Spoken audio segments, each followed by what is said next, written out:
Sicily treats Rabia சேனலுக்கு உங்க எல்லாரையும் வரவேற்கிறேங்க. இன்னைக்கு நம்ம பார்க்க போற வீடியோ தலைக்கறி குழம்பு தாங்க. இது ரொம்ப சூப்பரா சுவையா ரொம்ப நல்லா இருக்கும்.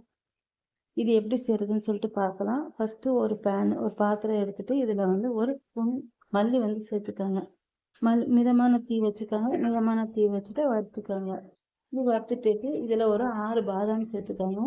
பாதாம் வேண்டாங்கிறவங்க முந்திரி பருப்பு கூட சேர்த்துக்கலாம். நான் வந்து முந்திரி பருப்பு சேர்க்காம பாதாம் இது கொஞ்சம் வித்தியாசமா சுவையாக இருக்கும். நல்லா இருக்கும். நம்ம எல்லாத்துக்குமே முந்திரி பருப்பு தானே போடுறோம். இது கொஞ்சம் பாதாம் போட்டு பார்க்கலாம்னு சொல்லிட்டு செஞ்சோம். அவ்வளோ டேஸ்ட்டாக இருந்துச்சு. அதனால நீங்களும் பாதாம் சேர்த்து செஞ்சு பாருங்கள், நல்லா இருக்கும். ஒரு 6 பாதாம் சேர்த்துட்டு இப்போ இதில் வந்து ஒரு அரை ஸ்பூன் மிளகு வந்து சேர்த்துக்கிறேன். இதையும் வறுத்துக்கோங்க. தீ வந்து மிதமான தீ வச்சுக்கோங்க. அப்போதான் நல்ல வாசனை வர வரைக்கும் கரியாமல் வறுக்க முடியும். அதனால இந்த மாதிரி தீ வச்சுக்கோங்க. இது நல்லா வாசனை வர அளவுக்கு நல்லா கலர் செஞ்சு நல்லா மணமாக வறுத்து எடுத்துக்கணும். இப்போ இதைட்டு சோம்பு வந்து ஒரு அரை ஸ்பூன் வந்து நான் சேர்த்துக்கிறேன். இதையும் சேர்த்து வறுத்துக்கோங்க. அடுத்து ஒரு ஸ்பூன் சீரகம் வந்து சேர்த்துக்கணும். தலைக்கறியில் வந்து எனக்கும் தலைக்கறி வந்து ஃபஸ்ட்டெல்லாம் பிடிக்காது. இப்போ தான் சாப்பிட்டேன், அவ்வளோ டேஸ்ட்டாக இருந்துச்சு. ஏன்னா தலைக்கறி வந்து நிறைய பேர் சாப்பிட மாட்டாங்க. நான் வந்து அதில் இருக்க நாக்கு எல்லாம் எடுத்துட்டு தான் நான் வந்து சமைக்குவேன். இப்போ இதில் சீரகம் வந்து ஒரு ஸ்பூன் வந்து சேர்த்துருக்கேன். அதையும் சேர்த்து வறுத்துக்கோங்க. அடுத்து நம்ம வந்து ஸ்டவ் ஆஃப் பண்ணிடுங்க. ஆஃப் பண்ணிவிட்டு நல்லா வறுப்பட்டணும். வறுப்பட்டதுக்கப்புறம் ஒரு ஸ்பூன் நிறைய கசகசா வந்து சேர்த்துருக்கேன். ஏன்னா நம்ம வந்து லோ ஃப்ளேமில் வச்சிட்டாலும் அது வந்து கரிஞ்சிடும். அந்த சூட்லேட்டு கசகசா வந்து வறுப்பட்டுரும். அதனால நான் வந்து ஸ்டவ் ஆஃப் பண்ணிவிட்டு கசகசா வந்து சேர்த்துக்கிறேன். அதுக்கு முன்னாடி மிளகு, சீரகம், சோம்பு, மல்லி எல்லாத்தையுமே நல்லா வறுத்துக்கோங்க. அடுத்து ஒரு 4 காஞ்ச மிளகாய், 4 காஷ்மீர் வத்தல் இதையும் அந்த சூட்லேயே போட்டு வறுத்துக்கோங்க.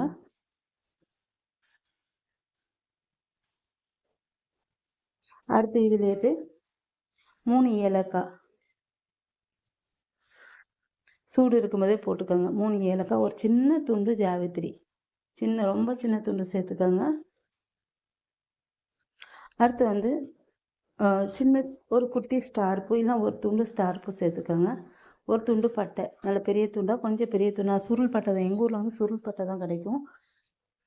அது சேர்த்துருக்கேன். ஒரு 3-4 கிராம்பு சேர்த்துருக்கேன். அடுத்து கொஞ்சமாக கல்பாசி சேர்த்துக்கோங்க. இதையும் அந்த சூட்லேயே வறுத்துக்கோங்க. ஆறுறதுக்கு முன்னாடியே எல்லாத்தையும் போட்டு வறுத்துக்கோங்க. கடைசியாக கொஞ்சமாக ஒரு சின்ன துண்டு கல்பாசி வந்து சேர்த்துக்கோங்க.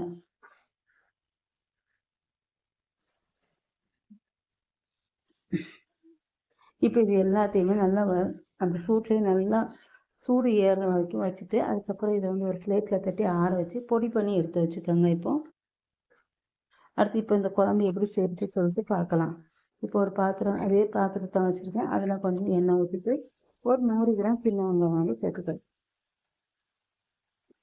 சேர்த்துட்டு நல்லா வதக்கிக்கோங்க. அந்த வெங்காயத்தை வந்து நாங்கள் வந்து அடிக்கடி குழம்பு தான் செய்வோம். குழம்பு செஞ்சாலும் நல்லாயிருக்கும். தண்ணியாட்ட செய்வோம். இன்னைக்கு வந்து கொஞ்சம் வித்தியாசமாட்டு இந்த மாதிரி கிரேவி வச்சு செஞ்சு பார்க்கலாம் அப்படின்னு சொல்லிட்டு தான் நான் செய்கிறேன். பாருங்கள், இந்த வெங்காயம் இந்த அளவுக்கு வெந்துருச்சு. இது வெந்ததுக்கு வதங்கிடுச்சு. வதங்கினதுக்கப்புறம் இதில் வந்து இஞ்சி பூண்டு பேஸ்ட்டு வந்து நான் சேர்த்துக்கிறேன். ஒரு ஸ்பூன் இஞ்சி பூண்டு பேஸ்ட்டு சேர்த்துக்கோங்க. இது சேர்த்து நல்லா வதக்கிக்கோங்க. வெங்காயத்தோடு சேர்த்துட்டு பெரிய தக்காளியை ஒரு தக்காளி வந்து நம்ம வந்து சேர்த்துக்கணும். அதை கட் பண்ணிட்டு சேர்த்துருக்கேன். ஒரு தக்காளி போதும். நல்லா பெரிய தக்காளியாக சேர்த்துக்கோங்க. இல்லை மீடியம் தக்காளி 2 சேர்த்துக்கோங்க. அடுத்து தேவையான உப்பு வந்து சேர்த்துக்கிறேன்.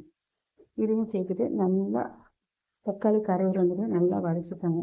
நான் அதுக்கு முன்னால் வந்து தலை இருக்குல்ல, அதெல்லாம் நல்லா க்ளீன் பண்ணிட்டு அதில் இருக்க நாக்கெல்லாம் எடுத்து கீழே போட்டு எனக்கு வந்து நாக்கு போட்டது வந்து சுத்தமாக பிடிக்காது. நான் ஃபஸ்ட்டெல்லாம் சாப்பிட்டுட்டு இல்லை இப்போ தான் சாப்பிட ஆரம்பிச்சேன். அதனால் நான் என்ன செய்வேன், அந்த நாக்குன்னு சொல்லுவாங்க, அப்புறம் அந்த புழுன்னு சொல்லுவாங்க, எல்லாத்தையும் தூக்கி தூர போட்டுட்டு கழுவிட்டு கழுவிட்டு அதை வந்து ஒரு 3 விசில் வச்சு கொஞ்சமாக ஒரு அரை ஸ்பூன் இஞ்சி பூண்டு பேஸ்ட்டு சேர்த்து வேக வச்சுட்டேன். இப்போ பாருங்கள், தக்காளி வந்து நல்லா வதங்கிடுச்சு. இதில் கொஞ்சமாக மஞ்சள்தூள் வந்து சேர்த்துக்கணும். சேர்த்துட்டு இந்த மாதிரி நல்லா பேஸ்ட்டாக ஆனதுக்கப்புறம் இதில் நம்ம வேக வச்சுருக்க தலைக்கறியை வந்து ஊற்றிடுறேன். அது கொஞ்சம் தண்ணியோடி தான் இருக்கும். அதோட சேர்த்து ஊற்றிக்கோங்க. இந்த தலைக்கறியை நல்லா க்ளீன் பண்ணிவிட்டு 1 ஸ்பூன் இஞ்சி பூண்டு பேஸ்ட்டு சேர்த்து கொஞ்சம் உப்பு சேர்த்து வேக வச்சு எடுத்துக்கோங்க. 3 விசில் போதும். நல்லா பஞ்சாக வெந்துடும். இது ஃபுல்லாக முள்ளாக தான் இருக்கும். அந்த முள்ளே அவ்வளோ டேஸ்ட்டாக இருக்குங்க. அவ்வளோ சூப்பராக இருக்கும். நானே தான் கொஞ்ச நாளாக சாப்பிட்டுட்டு இதுக்கு வந்து நல்லா இப்போ நல்லா சாப்பிட ஆரம்பிச்சிட்டேன். எனக்கு ரொம்ப பிடிச்சிருச்சு. அதேமாதிரி இதில் வந்து கறி அவ்வளோ இருக்காது. அந்த கறி இருந்தாலும் கூட அந்த கறியும் பஞ்சாக தான் இருக்கும். அவ்வளோ டேஸ்ட்டாக இருக்கும். அடுத்து நம்ம பொடி பண்ணி வச்சுருக்க அந்த பொடி இப்போ சேர்த்துக்கலாம்.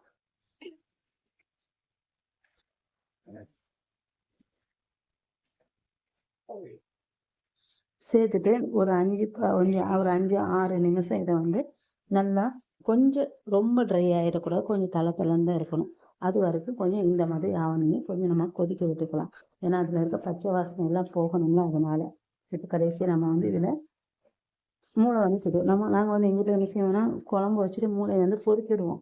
ஆனால் இன்றைக்கி நம்ம கிரேவி தானே வைக்கிறோங்கிறதுனால நான் மூளையை வந்து இதிலே சேர்த்துக்கிட்டேன். அவ்வளோ சூப்பராக இருந்துச்சு இந்த மூளை சேர்த்தது அந்த குழம்புக்கும், அந்த தலைக்கறி கிரேவி குழம்புக்கும் அந்த மூளை அதில் சேர்த்தது அவ்வளோ டேஸ்ட்டாக இருந்துச்சு. அவ்வளோதாங்க, தலைக்கறி வந்து ரெடி ஆயிடுச்சு. இந்த மாதிரி தாங்க, இந்த மாதிரி இருக்கிற மாதிரி இருக்குது. இது சாதத்தில் போட்டு சாப்பிடவும் நல்லாயிருக்கும். இட்லி, தோசை, சப்பாத்தி, பூரிக்கும் நல்லா இருக்குங்க. ரொம்ப சூப்பராக இருக்கும். நீங்கள் தலைக்கறி திங்காதவங்க ஒரு டைம் தலைக்கறியை சாப்பிட்டு பாருங்கள். அவ்வளோ டேஸ்ட்டாக சூப்பராக இருக்கும். எங்கள் வீட்டில் தலைக்கறினா எங்கள் அப்பாவுக்கு ரொம்ப பிடிக்கும். ஆனால் நாங்கள் ரொம்ப வாங்க மாட்டோம். என்னை வீட்டில் யாரும் பிள்ளைங்களாம் சாப்பிட மாட்டாங்கன்னு சொல்லிட்டு இப்போ வந்து இன்றைக்கி எங்கள் அப்பாவுக்கு ரொம்ப பிடிக்குங்கிறதுனால வாங்கிட்டு வந்து இன்றைக்கி வந்து இது செஞ்சு கொடுத்துட்டோம். அவ்வளோ சூப்பராக இருந்துச்சு. நீங்கள் நான்வெஜ் பிரியர்களாக இருந்தால் என்னோடய சேனல் மறக்காமல் சப்ஸ்கிரைப் பண்ணி வச்சுக்கோங்க. நான் அடிக்கடி நான்வெஜ் போடுவேன். என்னோட சேனல் ஒரு லைக்கும் போட்டுக்கோங்க. பிடிச்சிருந்தா கமெண்ட் பண்ணி விட்டுடுங்க. தலைக்கறி குழம்பு வந்து ரொம்ப சூப்பராக வந்துருச்சுங்க. கண்டிப்பாக ட்ரை பண்ணி பார்த்துட்டு எப்படி இருக்குன்னு சொல்லுங்கள்.